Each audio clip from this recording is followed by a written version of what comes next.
আসসালামু আলাইকুম everyone, this is Abu Saeed green agro. তো আজকে আমি আপনাদেরকে দেখানোর চেষ্টা করব আমরা টমেটো থেকে কিভাবে বীজ সংরক্ষণ করি।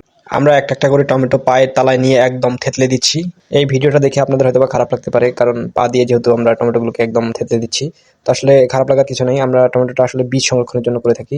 যদি টমেটো 2-1 বস্তা হতো তাহলে আমরা একটা একটা করে বীজ সংরক্ষণ করতে পারতাম। তো আসলে যেহেতু আমাদের 30 থেকে 40 বস্তা টমেটো হয়ে থাকে, তো সেক্ষেত্রে আমাদের এই পদ্ধতি অবলম্বন করতে হয়েছে। এরপর আম্মা এগুলোকে নিয়ে ঝাঁকা দিয়ে ঝাঁকতেছে, ঝাঁকার পর এক জায়গায় রেখে দিচ্ছে। তারপর সেখান থেকে আমার আম্মু এগুলোকে নিয়ে আবার ভালোভাবে ধুয়ে নিচ্ছে। এই ছালগুলোকে সুন্দরভাবে ধুয়ে নিতে হবে, কারণ আমাদের মূল উদ্দেশ্য হচ্ছে আমরা বীজ সংরক্ষণ করতেছি।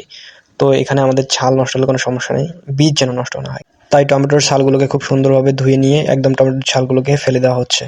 ভিডিওটি দেখতে দেখতে যদি আপনাদের কারো টমেটোর সস খাওয়ার খুব ইচ্ছা থাকে, তাহলে এখান থেকে টমেটোর ছালগুলো সংরক্ষণ করে আপনারা সস বানাতে পারেন। একদিকে যেমন টমেটোগুলো এভাবে ধুয়ে ফেলা হচ্ছে, অপরদিকে একটা ড্রেন করা আছে, ড্রেনের মাথায় একদম ছোট্ট একটি গর্ত করা আছে।